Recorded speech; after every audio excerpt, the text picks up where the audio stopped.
The news: President Muhammadu Buhari hosts Nigerian counterpart in Abuja.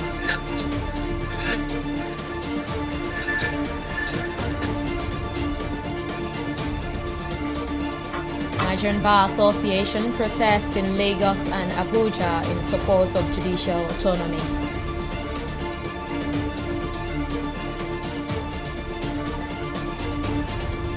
Center for Social Justice laments high rate of sexual and gender-based violence.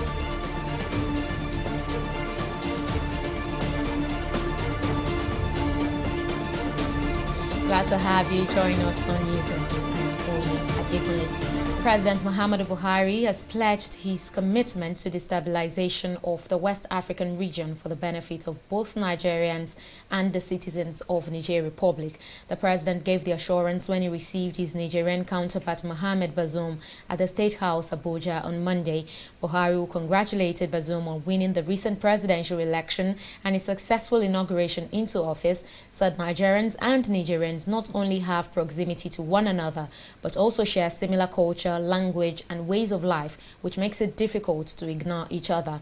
President Buhari also observed that the Republic of Niger also suffers high casualties from Boko Haram insurgency, vowing that both leaders will cooperate to secure their countries. President Bazoum, who was in Nigeria on his first international visit, said he was delighted to make Nigeria his first port of call, noting that the two countries have common interests and therefore a good relationship is very important. The leadership of the Nigerian Bar Association in Abuja has told state governors there is no let-off in the call for the implementation of Executive Order 10, which entails financial autonomy for state judiciary.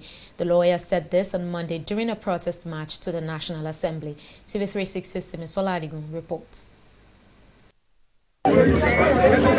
Abuja, the nation's capital. Members of the Nigerian Bar Association are here at the National Assembly to throw their weight behind the judicial workers fighting for autonomy for the judiciary. But the NBA delegation, led by the first Vice President John Aikpoko Martin, was barred from accessing the National Assembly. They have refused to allow us into the premises of the National Assembly. I find it extremely very shocking. I don't understand why the National Assembly can shut out the body of lawyers in Nigeria. However, I want to pass the message, because we have no other choice but to pass the message. We have been here for more than 1 hour, and we think it's demeaning to keep us outside the gates of the National Assembly for more than 1 hour. Then we are sending to the governors of all the states in Nigeria, particularly the governors who are lawyers, that you have no right whatsoever to negotiate the provisions of the Constitution. After a 2-hour wait, Deputy Clerk of the National Assembly, Bala Yabani, addressed the NBA delegation. Don't have any notice of your coming. That was why. And don't worry, after this interaction, there are some of the people that I will blame for not informing me earlier about this your coming. Otherwise, I could have received you very well. Secondly, the leadership of the National Assembly is now on recess. Therefore, they could not receive you. That is why maybe our officers, denied you entry into the foyer. And we, the senior officers, are not on seat at that particular time. Otherwise, there is no way that we cannot grant you access to the foyer. You told the able vice president that you were my classmate. Yeah. Yes, I confirm that. Yes. Right from University of Maiduguri to the Nigerian Law School. And we are happy we have lawyers in the administration of the National Assembly, as well as senators and members of House of Reps. But again, we were pained that we stood outside under the scorching sun for almost 2 hours. For now, the able first vice president has said he has forgiven him as a person. Now, as a corporate body, we will work on the NBA leadership to also forgive. So we are here to register our appreciation to the National Assembly and the federal government for complying. and we want the National Assembly to ensure that there is no negotiation. There's no room for negotiation. What we want is a pure implementation of the provisions of the law. This thing, we want this particular country to be one, so that the Constitution of Federal Republic of Nigeria should be obeyed, and it must be obeyed. The governors cannot be directing us on what to do and all that. Let them wait for us in 2023. We are waiting for them. The Judiciary Staff Union of Nigeria, JUSUN, had on 6 April shut down courts across the country as they pressed home their demand for state governors to comply with the constitutional provision on the financial autonomy for the judiciary. Simisola Jikun, TV360, Abuja. Also in Lagos State, in show of support for the striking members of the Judiciary Staff Union of Nigeria, JUSUN, lawyers trooped out to protest against the non-implementation of financial autonomy for the judiciary. Our correspondent, Mujisola Matomi, was at Alausa, the state capital, Ikeja, the state capital, where the protest took place, and she files in this report.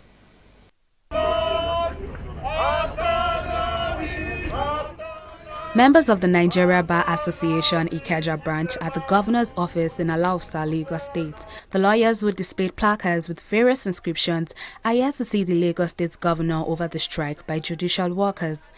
Judicial workers began an indefinite strike on Tuesday, April 6, 2021, over continued delay to implement financial autonomy for the judiciary. President Muhammadu Buhari had on May 22, 2020, signed an Executive Order 10 for the enforcement of the financial autonomy, which made it mandatory for all states to include the allocations of both the legislature and the judiciary in the first-line charge of their budgets. But the governors have been foot-dragging on the matter, an indication that they do not wish to approve it.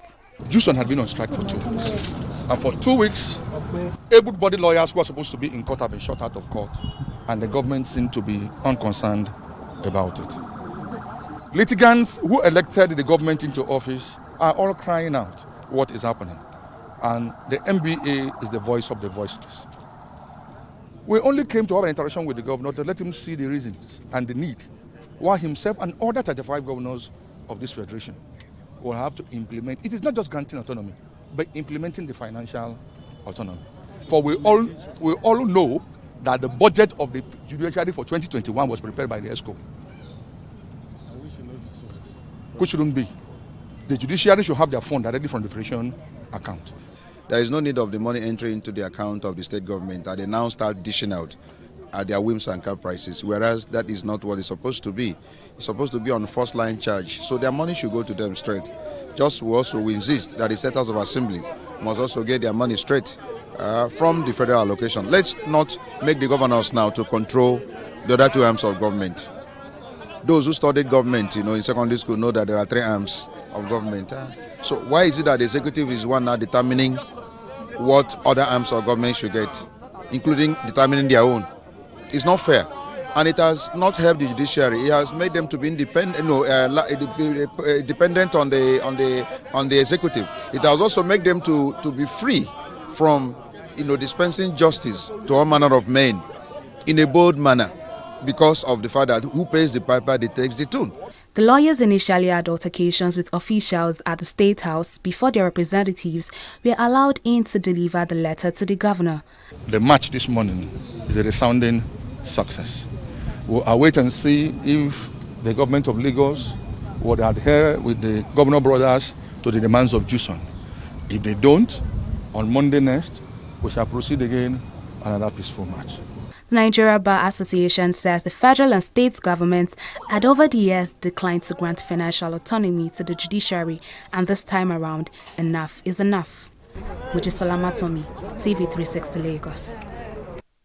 Now, the Temple of Justice across the land is now shut to those seeking redress from the court, and the ministers in the Temple of Justice are now protesting. Will the state governors now succumb to this protest and grant autonomy to the judiciary and legislature? I'm now being joined by a lawyer, Adewale Ajadi, from London to speak more on this matter. Mr. Ajadi, thank you very much for joining us on News Now. Now, let me simply put it this way. Why is it difficult for the executive to give other arms of government what is due to them? Well, good afternoon. And I think it's not the executive, it's the state executive.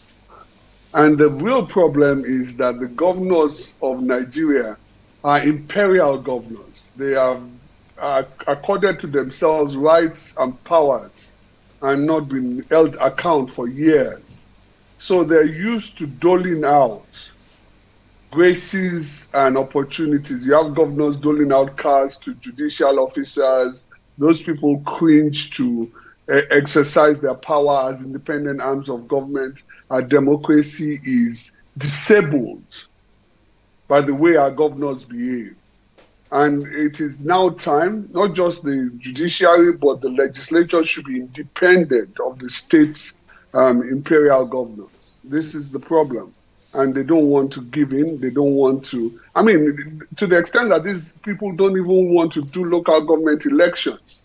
They nominate councillors at will. So, you know, if we want democracy in Nigeria, the governors have to be accountable, and they're not at the moment. But will granting that financial autonomy now whittle down the powers of the governors? Or why do you think they are unwilling to do that? It will whittle down their powers because those people will be able to hold them to account. And they would have the independence to exercise judgment. And they will not have salaries and other things controlled by governors. And many of these governors are lawyers, which is the shame of it. You have a governor that is a lawyer allocating cars to judiciary and doesn't feel ashamed about it. There are real problems. And so if we have any progress to make in our democracy right now, is to ensure that governors are made accountable, the judiciary is independent of them, and the legislature is independent of them, at least financially independent of them. And then we can then proceed to the next level. Well, Mr. Adewale Ajadi, lawyer and public affairs analyst, we thank you for joining us on News Now. Away from judicial matters now, the Center for Social Justice is advocating partnership with government agencies to put a stop to sexual and gender-based violence in Nigeria. The organization, in a training tagged Spotlight initiative to eliminate violence against women and girls in Abuja, said unless there is a collaborative effort to fight the social menace, more girls and women will continue to experience gender violence. TV360's Abisola Adebayo reports.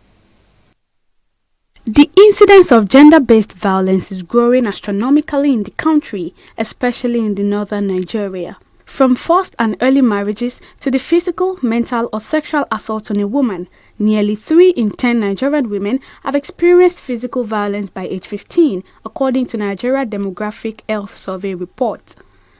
The situation gets more complicated as government agencies, who are the first point of call in any violence against women and girls, are not well equipped with what to do and how to address the issue firsthand.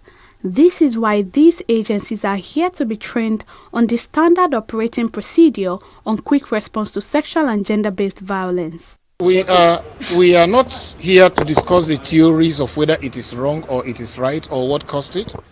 We are here to discuss the standard operating procedures of how the law enforcement and justice sector agencies should respond to victims and survivors of violence against women and gender-based violence.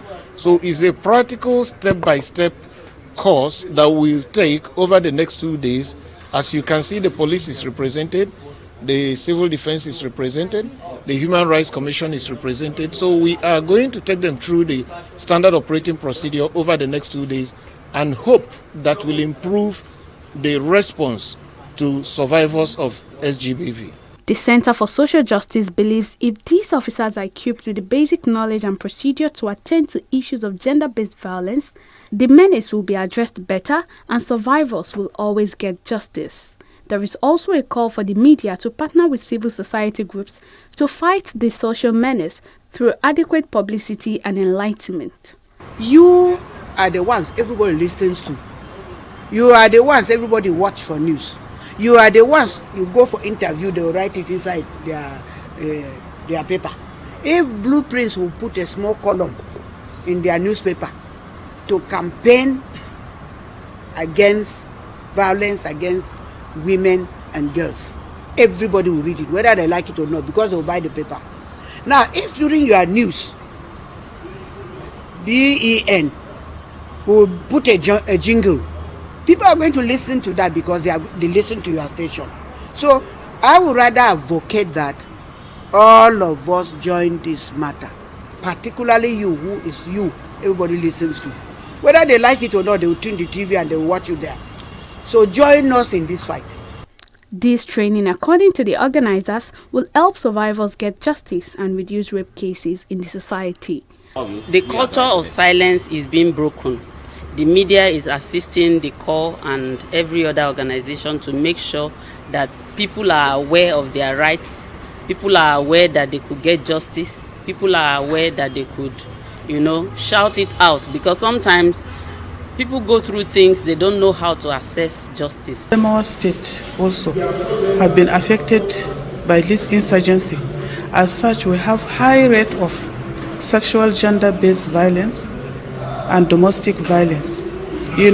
Most of the IDPs there, they are traumatized. When somebody is traumatized, usually the person will be a bit aggressive. Abisola Adebayo, TV360, Abuja. Nigerians must be prayerful and be good citizens to stem the rising cases of insecurity. This is the submission of clergymen at the convocation ceremony of Elion International Bible School in Abuja. The clergy at the event lament the security situation and charged the government to listen to the pains of Nigerians. Also speaking, UN Peace Ambassador Theo Ebonyi said although the actions of those that are fomenting trouble are condemnable, it is important for government to listen to all sides to understand where the problems emanate from. The security problem in Nigeria is so alarming, and we cannot just start going deep in it because all of us are living in Nigeria. We are not far from each other, and we have been seeing just two nights ago where I live in Kubwa, towards Dan Tata Bridge, a young lady was stabbed to death. Nobody could know. Nobody. There's no record anywhere. There's no news that carried it anywhere. So we need to know that there are so many dangers for the masses in the country. And the only help we can have now is God. Because if you are basing on probably by the government, they cannot help. One of the key things that make people go into all this is because they have nothing doing. In the developed world, you don't rely on government to create all the jobs. Rather, I will create jobs for ourselves. I've been in America. I know that most of the workforce there are created by those who develop it by themselves. It's not until when somebody goes to the fourth class of the world that is educated. There are things that you can put somebody into and the person can come out educated. It is what you know that makes you educated. So there are crafts that you can put man into which is less expensive than the education we are talking about. We need to tell ourselves the truth that we can't deal with it. It's horrible living in denial. It is obvious, and each day, we go by, we see 1,001 people, dying from local government to state governments and everything, it's not working. So we need to tell ourselves the truth that it is above us and begin to seek for help sincerely. That is one. Two, it's time we begin to tell people to understand that this is actually the problem. Gradually, the truth is gradually unfolding. And until we behold that truth, we can't move anywhere. Meanwhile, gunmen have attacked a police station in Uzoakoli, Bende local government area of Abia State. The incident occurred in the early hours of Monday. According to reports, the gunmen raised the station, overpowered the policemen on duty and released suspects in custody. It is, however, unclear if they invaded the police armory. The spokesman of the Abia State Police Command, Geoffrey Ogbonna, confirmed the attack. He said an investigation has commenced to unravel the perpetrators of the attack, adding that no group has claimed responsibility yet. This comes on the heels of a similar attack on the Zonal Police Headquarters, Zone 13, Upo, in Anambra State. Well, let's take a short break here, but still to come, experts speak on implications of Nigeria's fiscal deficit report. Details after this break.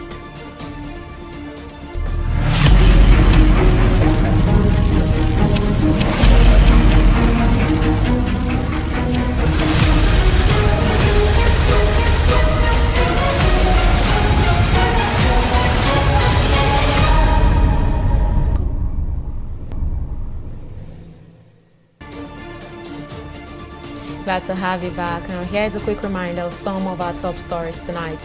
The leadership of the Nigerian Bar Association in Abuja has told state governors that there is no let-off in the call for the implementation of Executive Order 10, which entails financial autonomy for states' judiciary. And we also told you that the Center for Social Justice is advocating partnership with government agencies to put a stop to sexual and gender-based violence in Nigeria. The organization is training stakeholders to help build capacity to eliminate violence against women and girls in the country. And in case you missed any of our news bulletin or for more updates, do log on to our website on www.tv360nigeria.com.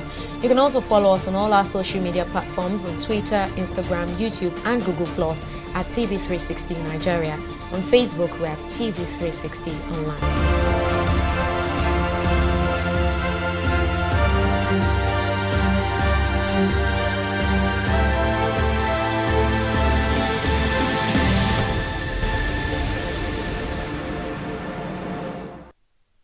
Nigeria recorded an additional 26 coronavirus infections on Sunday, and this is the lowest daily figure recorded since April 15, 2020, when the country recorded 11 infections. Sunday's tally brings the total number of infections in Nigeria to 164,233. Also, for the sixth consecutive day, no new COVID-19 related death was reported in the country in the last 24 hours. According to latest data from the Nigeria Center for Disease Control, the fatality toll from COVID-19 in Nigeria remains 2,061. Malawi's Labour Minister Ken Kandodo has been sacked over alleged misuse of COVID-19 funds, while 14 other persons, including senior officials, have been arrested. President Lazarus Chakwera made the announcement in a televised address, adding that he has commissioned an audit into how $7.95 million intended for the country's coronavirus response had been spent. The president said Kandodo had used part of the COVID-19 funds for a foreign trip, and although he had since repaid the money, his actions meant it was not available for its intended purpose when it was needed. Well, we'll take another break here and return with business updates. Don't go away.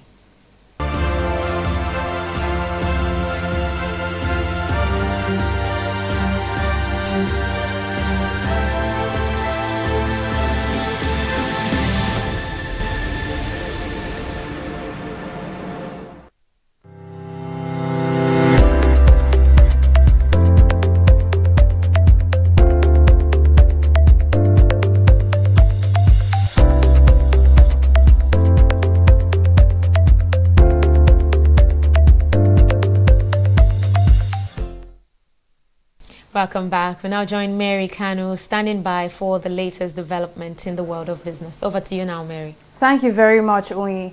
The latest data from the Central Bank of Nigeria, CBN, has revealed that the federal government recorded 485.51 billion naira fiscal deficit in January. According to the CBN, this is 4.6% below the provisional budget benchmark and 12.8% lower than collection in the corresponding period of 2020. In the monthly economic report released by the Apex Bank, the weak revenue performance in January 2021 was due to the decline in non-oil receipts following the lingering negative effects of COVID-19 pandemic on business activities and the resultant shortfall in tax revenues. Earlier, we spoke to business analyst Paul Alaje, who explained the implications of Nigeria's fiscal deficit on a short-term economic recovery plan. Fiscal deficit simply means that we have spent more than what we earn, so we have a deficit. The question is, what is the source of funding deficit? Is it going to be borrowing, or are we going to print money? From Edo State Governor, which is the authority I'm quoting, Nigeria printed between 50 to 60 just in March to fill the gap for a shortage. CBN Governor is saying, well, we are not just doing this. We've been supporting government. 2016, 2017, we had that, which may also come via quantitative easing. It's a lot of worry. It's a lot of worry because you are going to pay interest if the money you borrowed is coming from outside Nigeria. We have seen how volatile naira could be. It means we are going to even have more and more naira to pay. What it means is that the real engine, the real driver of Nigeria economy in terms of revenue generated, more and more we go into service. So it's not the way to go. I think government should rather identify more ways of generating revenue internally and also find opportunities of spending, if we must spend, which is very important for us to spend, by the way, but this spending must come from revenue that have been generated within Nigeria and within the economy. Well, we'll take a short pause here and return with stock market review. Stay with us.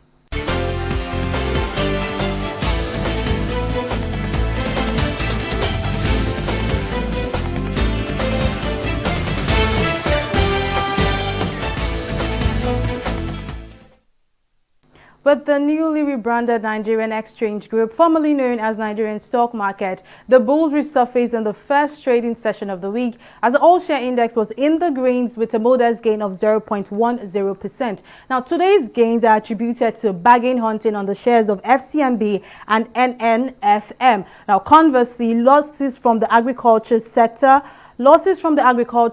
represented by FTN Cocoa and Unity Bank amounted to 76 kobo losses. Now, at the close of trading today, 508 million shares valued at 32.101 billion naira were exchanged in 4.324 deals. Now, on the global scene, we see today that cautious trading by investors. We can see that FTSE is in the reds and Dow Jones was also affected by cautious trading by investors. But as we see that FTSE is in the reds at 0.28%, while Dow Jones is also in the reds at 0.56%. Asian stocks Nikkei kept its head above water as it's trading right now in the greens at 0.0067% gain. Well, that's all on Stock Market Review. It's back to Owen for the rest of the news. Thank you very much for that update, Mary. And we'll move now to the foreign scene, where the United States says rebel fighters in Chad appear to be moving towards the capital in N'Djamena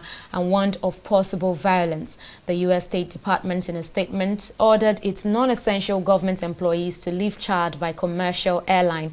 On Friday, the British government also urged its citizens to leave Chad based on information that 2 rebel convoys were on the move. A spokesperson for the rebel Front for Change and Concord in Chad said its fighters had liberated the province of Kanem, some 220 kilometers from the capital, but the government denied this. And it's now time for Entertainment Report on News Now.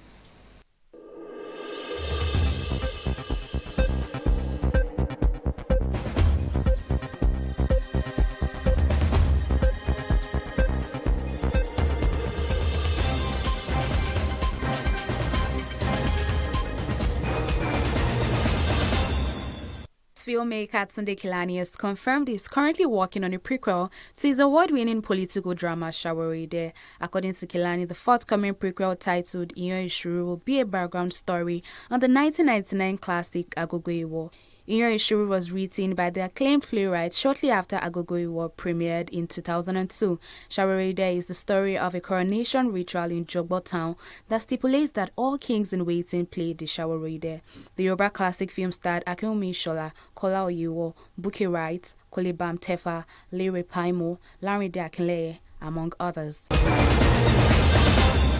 Fast the Bad Guy has hinted that his popular comedy series Therapy is returning for a second season. The star singer and filmmaker recently made a revelation during an interview on Midday Show with Tools Oniru on Beat FM, starring Faust, Tokema Kinwa, Bovi, and Just Too Funny. The 10-episode comedy series premiered in August 2020 as the first project from Faust production company House 21 TV. And that is all that's about for you in the entertainment segment of News Now.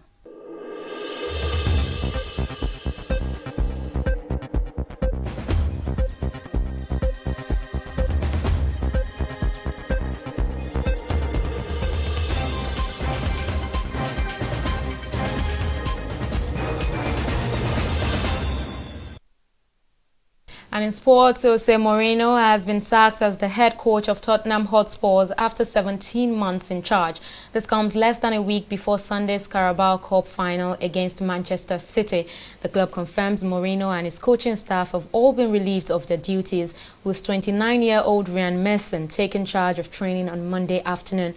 Mourinho replaced Mauricio Pochettino as Spurs manager in November 2019 and guided the club to 6th in the Premier League last season. However, the Portuguese fortunes with Spurs have declined significantly in recent weeks with unimpressive results. Well, that's it on News Now. Thank you for watching. I am Unya Dekunle. Bye for now.